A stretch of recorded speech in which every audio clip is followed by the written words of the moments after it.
Hey everybody, welcome back to our next video. In this video, we're going to talk about how to actually make a rosary. Congratulations on learning how to make the knots and how to make them so well and get all the spacing done. If you're just joining this video and don't have any idea what I'm talking about, go back and watch the previous video on how to make the knots. That's the most crucial thing. If you're still not comfortable with it, just keep practicing. You're gonna get it. But these knots are what makes the rosary. And it's easier to learn on a short piece of twine like this and just keep practicing than it is to do what we're going to do next and work with about 18 to 20 feet of twine. And trying to learn at the same time, it makes it really difficult. So now we're going to dive into making an actual rosary and what that takes using the knots that you have learned. So first thing we're going to do is we're going to cut off a piece of twine off of our spool, or if you got a package of twine from us, it's already cut, it's already ready to go. So you're going to have that twine, and I have a piece that's here that's cut. And one thing you're going to do is make sure the ends are taped. That's crucial. Make sure these ends are taped. It gives you something to work with. It gives you something to push through that tool. So when you cut the twine, I usually cut about 18 to 20 feet of twine. So this is about 3 wingspans for me to stretch it out. So people have different ways. You can measure it out with a tape measure. Maybe you know the length of your dining room table, and so you can measure out that twine to match the length. Say it's 10 feet. So you do that twice or whatever it takes. Or maybe a countertop, you know the length of it. You stretch it out and cut it. Once you cut it, make sure that those ends are taped, or you tape them before you cut it. That's typically what I do, is when I'm pulling it off the spool, I'll tape it, and then I will cut it. So we're going to get about 18, 20 feet of twine cut and have that ready to go. So the next step in making the rosary, and a lot of people think that I would just start right here at the end, right? I'm holding the kind of the non-active end in my hand, my left hand, and letting it fall as I make the knots and working through. A lot of people think that that's what I would do, but it's not.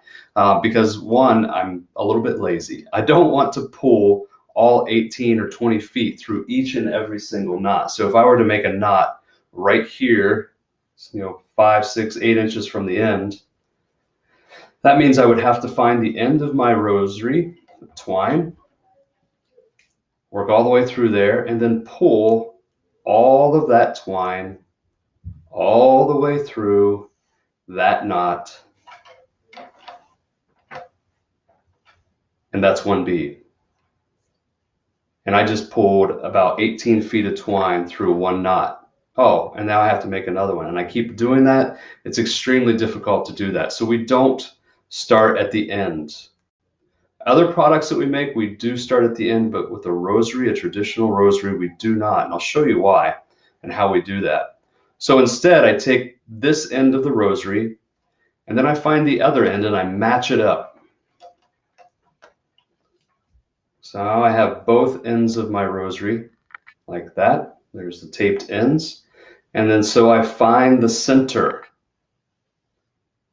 Since I have those matched up, it's going to give me the center right there.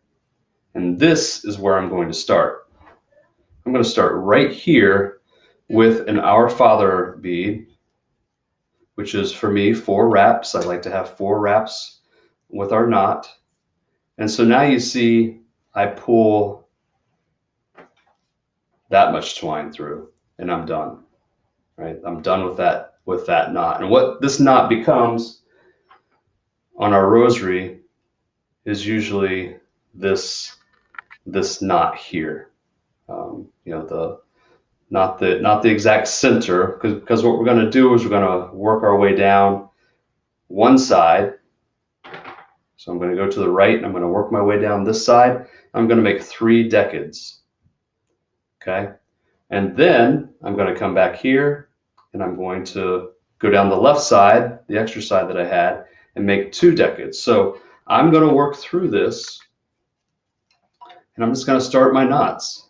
Excuse me.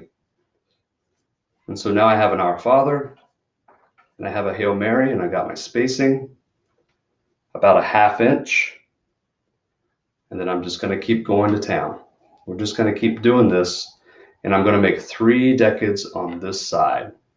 Now again, as a reminder, as I'm pulling this twine through, I want to try to reduce the amount of friction as much as possible, because I'll show you what happens if I don't. If I have my tool like this and I pull it through, there's very little friction. You can actually see it slides right back down in there.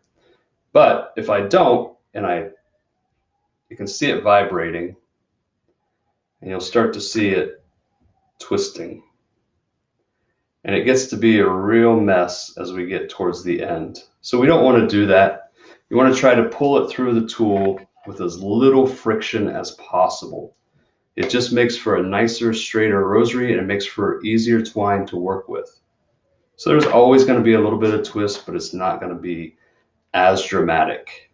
I've had it, before I learned that hard lesson, I had a lot of friction, and it would twist up so bad, and I would spend a lot of time up here trying to untangle everything. I don't have to do that when I try to remove that friction and try to get that to slide through as easy as possible. Another reason that I like to use the tool as opposed to my finger, it just makes it for a faster making of the knots. So hopefully you've got the knots down by now, and you're just going to work on making those. We're going to make an Our Father, then we're going to put 10 Hail Marys, and then we're going to go to the Our Father again. And what I'll do from time to time is you'll see I'll stop and I'll match up my beads to make sure that they're all spaced evenly and they look nice. I'm just going to keep working on that.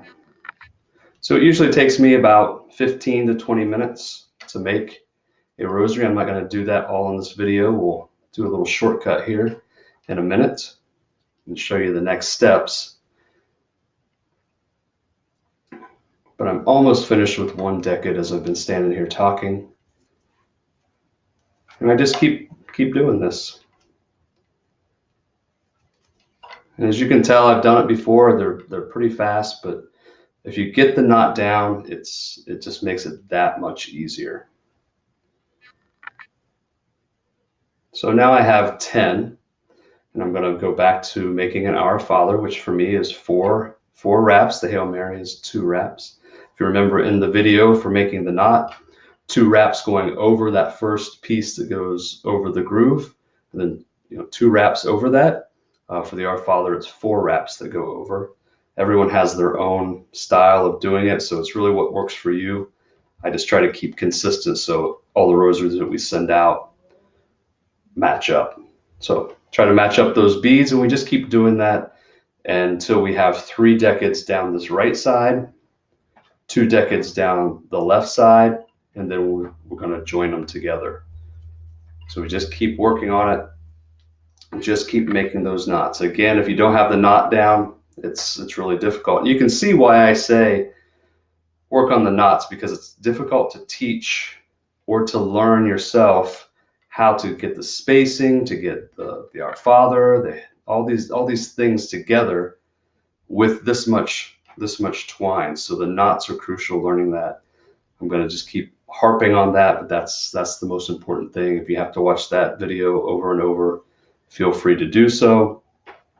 It's going to make life that much easier when you're trying to make these rosaries. Okay? So again, if you do ever have any questions, feel free to reach out to me, realliferosary.com. All my contact information is on there. Hopefully you're enjoying these videos and they're helpful. But this is how we get started on the rosary. Keep watching for the other videos. We'll show you how to join it together. Once we get all 5 decades made, we'll show you how to make the cross or add a crucifix. All of those are part of this rosary making course. So make sure to look for those and check them out depending on how you want to proceed. Thanks again for checking out the course. We'll see you next time. God bless you. Bye.